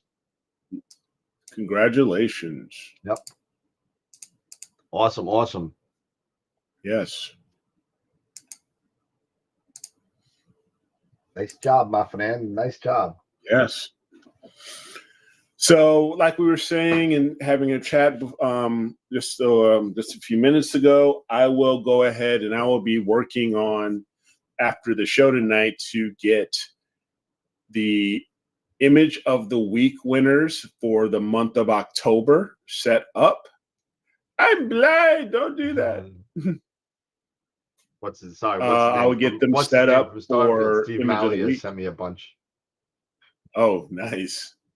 So, and we will be opening up voting for that, and that'll open up for voting until episode 300. So instead of the Friday of the Friday show, we will move it up a couple days early and announce the winner on episode 300. So do not forget to vote once that goes live. So just what one thing, are you going to be doing a picture of the week for the week I'm away? Yeah, right. Okay, good. All right, cool. Yeah. I just want to make sure. Yep. Yeah. Mm-hmm. So keep on sending. And then what probably will happen is if I don't do the show, the WebEx show, or Zoom rather, then I will announce both. We'll do both when we get back. When you get back. All right, cool. We'll announce it then. Awesome. All right, we got about 10 minutes left. You want to just do a Masters of Pix Insight class and have dinner? Yeah, we can definitely do that. As far as a giveaway, yeah. Well, it's Friday, right? It's Friday. It is. Friday, Monday. Let's see. AstroWorld. Let's see.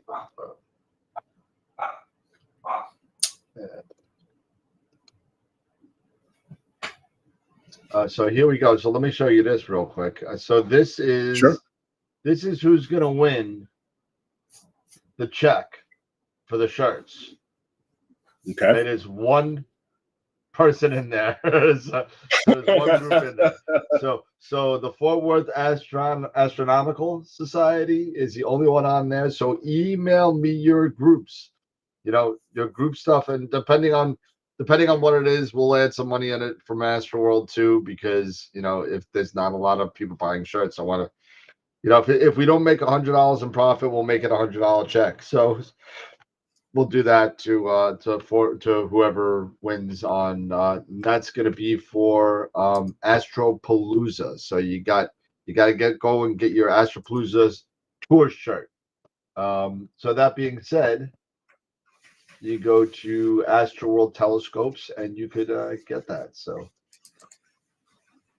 all right, 166 people for the Masters of Pix Insight giveaway. 166 people. Right. Don't forget, December 31st is the last one. You're going to have to re-sign up for these. We're going to purge. We're purging. It's been a couple of years. So, let's see. So Friday the 29th, if we have one show that way. But Friday the 29th, we're going to be purging. If we have a show that week anyway, that's Christmas week. We probably won't, but we'll be purging it that week. So the 22nd is probably going to be the last wheel as you see it there. So that being said, let's see. We give away Masters of Pix Insight workshops every week, and we're giving away one right now. Who's going to learn from some of the best? Who's going to learn from some of the best? Here we go. And the winner is going to be Michael Gerard. Congrats, Michael. Congrats, Mike. I'll send you the email, and you'll be able to get in contact with Pete, and then you could get your free class, your free workshop. So congrats. Oh, we just got our second club in. We got our second club. Westminster Astronomical Society is now. So now your chance Fort Worth dropped from 100% to 50%. So now you're down to 50. Flip of a coin. What's that? The flip of a coin. Yeah. Flip of a coin. Now it's 50. gone down to the flip of a coin. Yeah, thanks, Matt. Appreciate it. Yeah, real quick, since we only have a few minutes left on the show, why don't we do a quick critique here? We got the third. Now it's 33 and a third. 33.33. Oh, now it's down to 33%. Buffalo Astronomical Society got there you go. Let's see if we can go down to 25. Who else is out there? 25.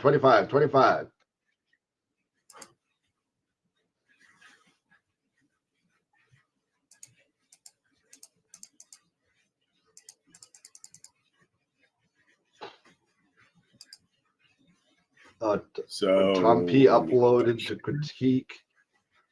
Is that what you're doing with the C-Star? Yep, that's what I'm doing right now. So, all right. So here we are in the critique, my Astro image folder.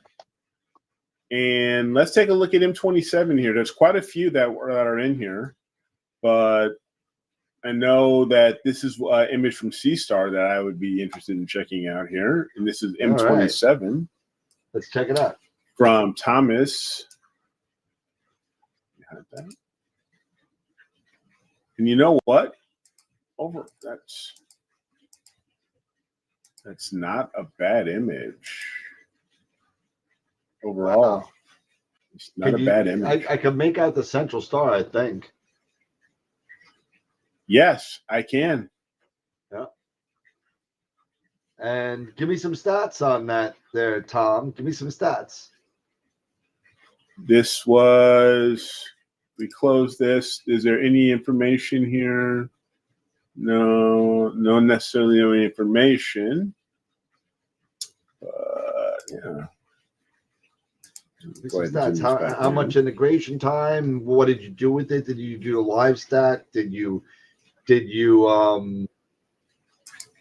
take the subs and stack it all in Pix Insight, or just let the C-Star do everything and you saved it? What did you do? Yeah, I'd be very curious. Yeah, definitely be curious to know about that one. But I think that's impressive. And how much is the C-Star? So just under 500, isn't it? Yep. Yeah. 500. That's pretty darn impressive. And, and it comes with a free solar filter and everything. Oh, we just got 25. The Lehigh Valley Amateur Astronomical Society. All right. It's growing now. Now all you got to do is buy T-shirts to make sure you get a check. So, hey, Charity, you never know. If you want to do imaging, this could definitely be an option for you if this is something you're interested in. Charity, it's not bad. He said you processed it in PixInsight. And you took all the subs and dumped them in PixInsight and did your process, right? Is that correct? Or did you take the stacked image from the C-Star and dump that in? Just curious.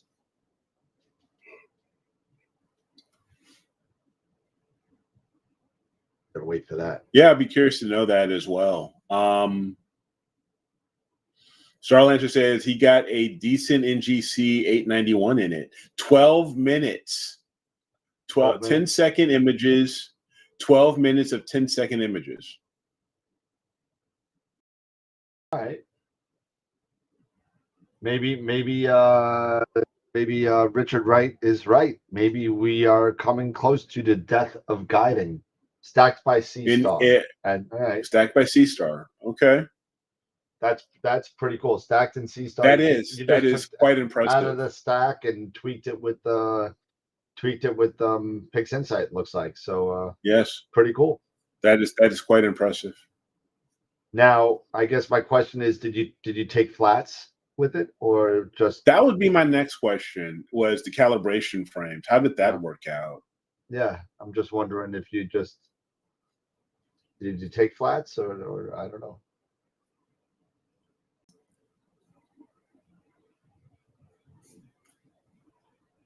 Excuse me. So, hey Dave, give me a minute. Maybe we can take a quick look at that. Your Pac-Man here. It was stacked. Okay. Stacked. Yes. Stacked. But yeah, I don't know. Did he say he did calibration frames or not? So it was all stacked from C-Star. Yeah, it looks like. And do you create like a master flat or anything within C-Star so you can stack that way? I don't think you're gonna have to put some sort of flat panel on there to do that. You're not gonna be able to use. Yeah. So I don't know. Maybe sky flats with it. I don't know. Or maybe it's not even needed.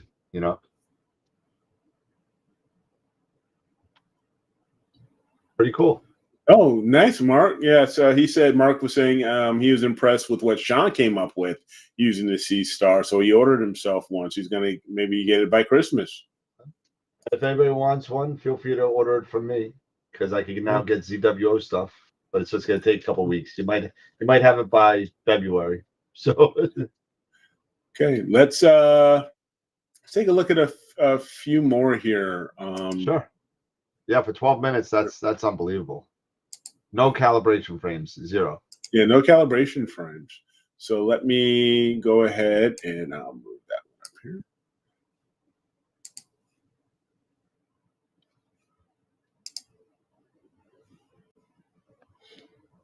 Okay, Dave's Pac-Man. And this one I'll go ahead and download. Yeah, it looks like it's because it is XISF. An XISF file. And I'll just put this in downloads here really quick.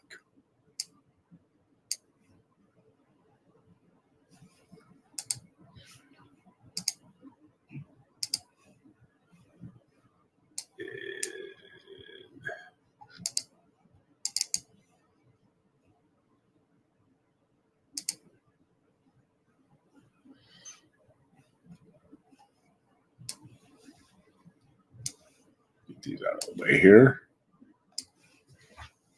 Okay. Starless.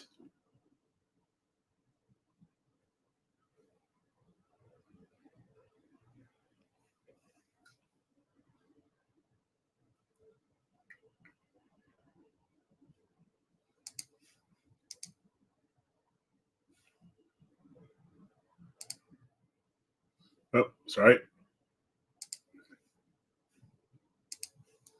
So, Dave, Dan, what do you think? I'm sorry, I compare that. Can you zoom in a little bit on that because it's Yeah. really small on my thing. A little bit more. There we go. Keep going. Keep going. Get into the dark stuff for me. That's what I want to say. Yeah.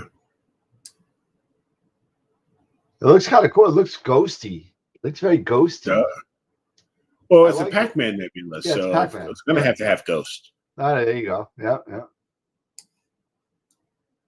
Waka, waka, Detail waka. looks great. It looks good. I mean, it's the black is very smooth, which is nice. Usually, I'd see some sort of star reflections occasionally, but not in this case. It looks. I like the starless. I think it looks good. It brings out the dark nebula quite a bit. Yeah. You can zoom back out if you want. Yeah. And let's see here. Oh, Yeah, it looks pretty cool. Yeah. I like it. I like it. Yeah. Even the structure off to the right here. But no. And of course I do like.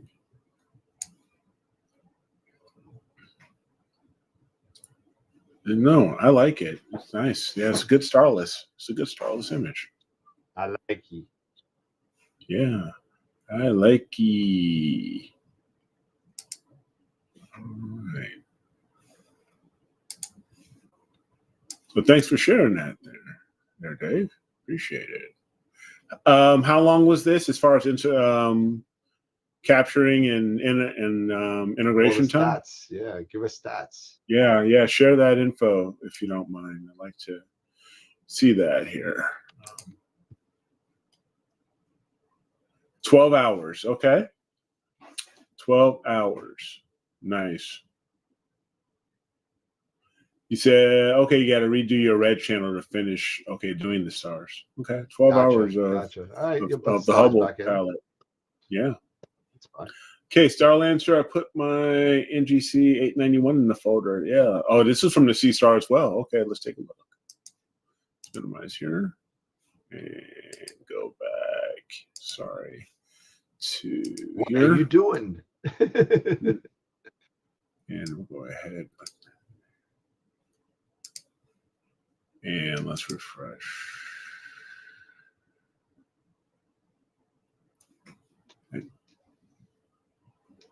Did you just put it in here?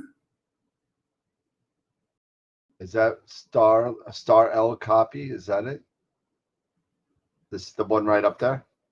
Oh yeah, right here.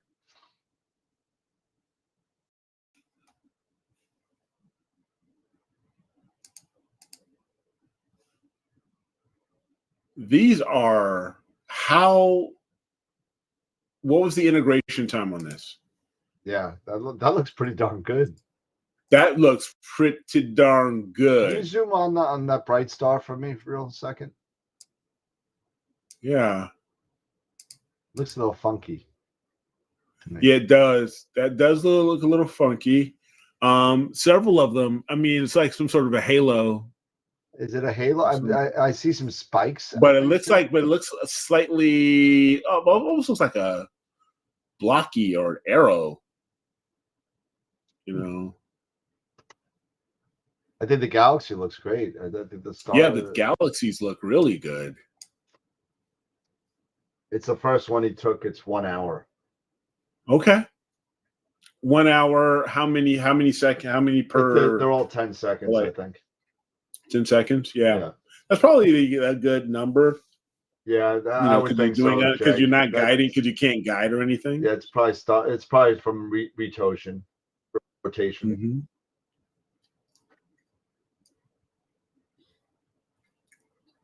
No, but that's good. Yeah. Thanks for sharing that. Now, did you? Okay, it's stacked in Pix Insight. Okay. He stacked this one. He stacked in Pix Insight. Yeah, I wonder if you stacked it in C-Star, because the other one he stacked in a C-Star and took the stacked image out. So I mean, and then he did the post in Pix Insight. Yeah, I believe, Dave, it's all alt-as. I don't think they make an equatorial C-Star. So. Yeah, no, yeah, I think they're all. Cool. But no, thank That looks you. great, man. That's good. That does. I'm quite impressed with that. For $500, I mean, Yes, absolutely. makes you want to spend $2,000 and get a Unistellar or something. You know. Jackie put one in from last week of the Cygnus wall in the False Hubble palette. Oh yeah, this is the one she put in for Image of the Week.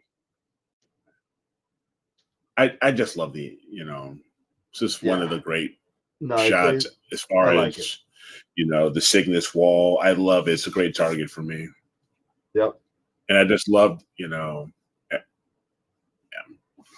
Looks I good. love how it's set up. Guys are good. It's good. Guys are good. It was a good. Yeah, that was good. Very, very good. Yeah. Awesome. Yeah. So awesome. Yep. Mark Ellis uploaded the horse head to Butcher. I saw your horse head. It's awesome. It looks great. I saw your horse head. It's black and white.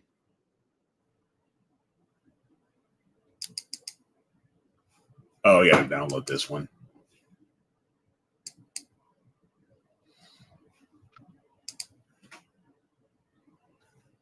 Download it.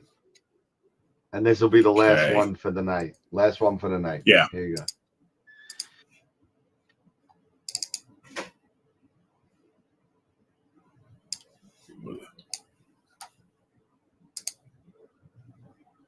I like that blue. I like it. I do. I liked it when he put it in.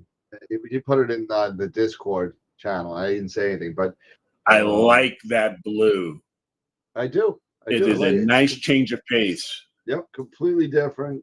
And you're used to seeing the red from the HA, but yep, having that little different take on it, I really do like it. I think it's great. Yeah, that is nice.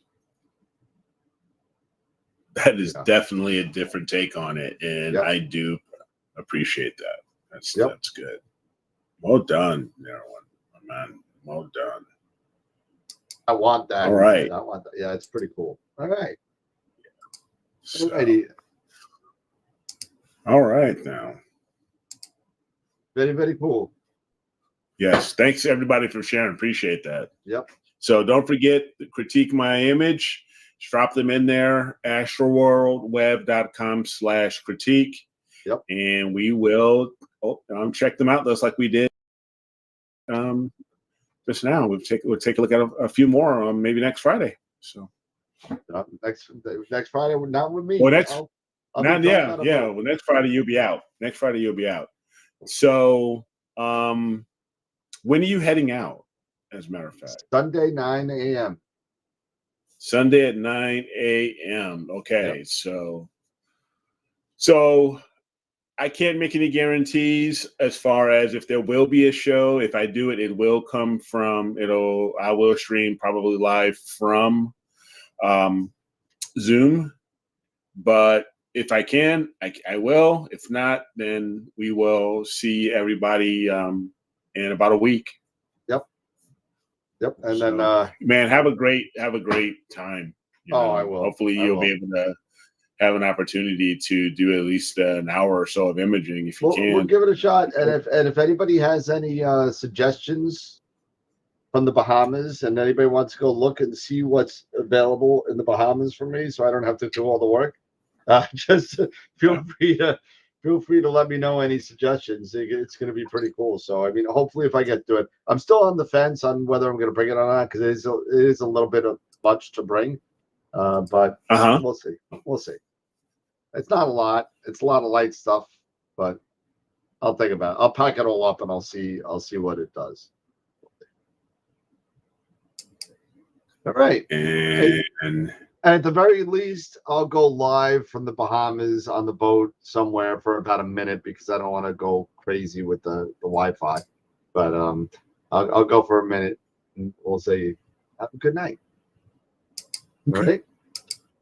All right, everybody. Well, I'm going to go heat up my pizza because it's literally been sitting here for 2 hours. and I'm going to heat that up and have dinner. I munched down a garlic knot while Eric was doing his presentation, but it's time to eat dinner at 10 o'clock. So go get your Astropalooza t-shirt if you're so inclined and you would like to purchase a ZWO product from me and help me get my first order out. Feel free. It's all on the website. You can go grab it. It's going to be a little bit longer in the beginning. It'll get quicker and later on, I promise you. But I do now have CWO products on the website. So, all right. Other than that, that's pretty much it. I think that's all we got to say. Yeah, right now. yeah, I think so. It's Yeah, been a fun Friday here. Yeah, absolutely. And everybody, thanks for the well wishes. I'll see you guys live from the boat. And I think that's it. I'm gonna go eat my pizza. Okay. So yeah, go have your pizza, man. all right, So everybody. again, thanks everybody. I will get to work on the image of the month setup. So be on the lookout for that tomorrow morning. It should be going live. It should be live by tomorrow morning, and then you can begin to vote. And don't forget, voting will continue until the 15th when we have episode 300. So Yep, you can do it with the episode. So it's a 9 o'clock start. So let's say 10 o'clock. Ended at 10 on the Sure. 15th. Sure, 10 Eastern. Sure. Yeah. All right. All right, everybody. Well, thank you, everybody, for watching. Thank you, everybody, for supporting us over the past 299 episodes. Thank you so much for all the sponsorships and friendships and information and jokes and all that kind of stuff. So thank you so much for being part of this wonderful community we call AstroWorld, and looking to grow a lot more now that we're streaming on all the platforms again. So that being said, thank you so much, everybody. Have a good night. Have a great weekend. I know I'm gonna have a great week. So as long as I know you are. as long as we don't pull a Gilligan's Island or something, I'll be fine. But be positive. oh no, I'm good. I'm give me a $15 glass of wine and I'm fine. Don't worry about it. But everybody have a good night. Take care. Have a great and safe weekend. And remember, as always, to keep imaging, keep educating, and clear skies. And we'll see. You might see Eric, and you'll see me when I get back. Maybe, maybe not. You never know. But if not, see you at episode 300.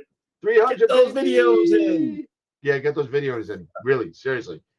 I will sail the boat to your house. I'll see you later, everybody. Have a good night. Take care, everybody. Clear skies.